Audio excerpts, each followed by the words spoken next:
বাপতিসাহোন ৰঙালী বিহুক লৈ মাজত মাত্ৰ আৰু কেইটামান দিন বাকী এফালে নিৰ্বাচনী ব্যস্ততা আনফালে অসমীয়াই হেঁপাহৰ ৰঙালী বিহুক আদৰাৰ বাবে ৰাজ্যৰ প্ৰান্তে প্ৰান্তে চলাইছে ব্যাপক প্ৰস্তুতি এই মুহূৰ্তত মই উপস্থিত আছোঁ ডিংখাঙৰ মাহমৰা ধলাই প্ৰাথমিক বিদ্যালয় খেলপথাৰত ইয়াতে মাহমৰা সত্ৰীয়া সংগীত বিদ্যালয়ৰ উদ্যোগত আৰু বৃহত্তৰ মাহমৰাবাসী ৰাইজৰ সহযোগত 10 দিনীয়াকৈ অনুষ্ঠিত হৈছে বিহু নাচৰ কৰ্মশালা কেইবাজন সতীৰ্থ ইয়াৰ সামগ্ৰিক পৰিৱেশ দেখাইছে কোনে কোনে এনেদৰে আচলতে ইয়াৰ মাহমৰা যিসকল কিশোৰী তথা যুৱতী আছে তেখেতলোকে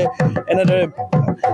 বিহুৰ সাজ পৰিধান কৰি বিহু নাচৰ প্ৰশিক্ষণ গ্ৰহণ কৰিবৰ বাবে ওলাই আহিছে পোনে পোনে মই বিহুৰ মাজলৈ গৈছিলোঁ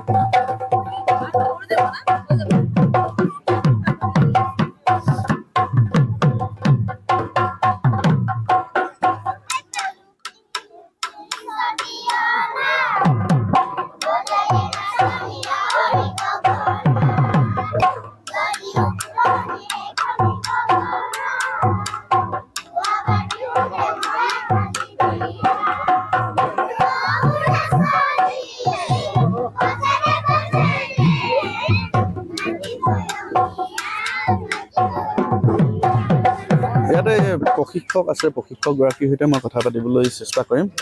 যিহেতু আপুনি প্ৰশিক্ষণ প্ৰদান কৰি আছে কেতিয়াবা প্ৰদান কৰিছে আজি ইয়াতে 10 দিনীয়া কৰ্মশালা আয়োজন কৰা হৈছিলে আজি 9 নম্বৰটো দিন হৈছে কিমান প্ৰশিক্ষাৰ্থী হৈছে ইয়াতে 100ৰ ওপৰত আছে 100ৰ ওপৰত কি কি ক্ষেত্ৰত কি আছে আচলতে বিহুৰ প্ৰতিটো বস্তুৰ প্ৰতিয়ে মই দিছোঁ মানে বিহুৰ ভংগীমাৰ পৰা আদি কৰি কিনে এটা স্ক্ৰিপ্ট বনাই দিয়া হৈছে প্ৰতিটো বস্তু আৰু লগতে জাপিও দিছোঁ এবাৰ আমাৰ জুবিন দা আচলতে সেই জুবিন দাই আচলতে সাংস্কৃতিক লাইনটো বহুত বেছি ভাল পাইছিলে তেখেতে আৰু জুবিন দাই মানে কি এই সাংস্কৃতিক লাইনটো তেখেতে নকৰিবি বা কেতিয়াও নাপাতিবি বুলি সেইষাৰ কথা হয়তো চাগে তেখেতে কৈ থৈ যোৱা নাছিলে আৰু গতিকে সেইকাৰণে চাগে মানে গোটেই সমূহ মানে ৰাইজ ওলাই আহিছে জুবিন দাৰ স্মৃতি এখিনি বুকুত বান্ধি কিনে আকৌ এবাৰ হওক বিহু বুলি কিন্তু জুবিন দাৰ এবাৰ আচলতে সেইটো দুখ লগা কথা যে জুবিন দা আমাৰ মাজত নাই জুবিন দা অবিহনে বিহু কিন্তু তথাপিতো মানে জুবিন দাৰ স্মৃতিখিনি লৈ কিনে সকলোবোৰ ওলাই আহিছোঁ আৰু আপোনাক ধন্যবাদ জনাইছোঁ আৰু ইয়াত উদ্যোক্তাসকল আছে উদ্যোক্তাসকলৰ লগতো মই কথা পাতিবলৈ চেষ্টা কৰিম যিহেতু বাপতিসাহোন ৰঙালী বিহুলৈ মাজত আপোনালোকে বিহু কৰ্মশালা প্ৰদান কৰি আছে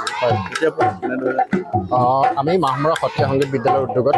বৃহত্তৰ মাহমৰাবাসী ৰাইজৰ সহযোগত 10 দিনীয়াকৈ এখন বিহু নাচ কৰ্মশালা আমি আয়োজন কৰিছিলোঁ যোৱা 17 মাৰ্চৰ পৰা আমি বিহু নাচ কৰ্মশালাখিনি 26 মাৰ্চলৈকে অনুষ্ঠিত কৰিছোঁ আৰু আমাৰ মাজত মুখ্য প্ৰশিক্ষক হিচাপে এইবছৰ উপস্থিত আছে অসমৰ বহুকেইখন বিহু মঞ্চত বিহুটি কিতাপ অৰ্জন কৰা শিৱানী হাজৰিকা ডাঙৰীণী আছে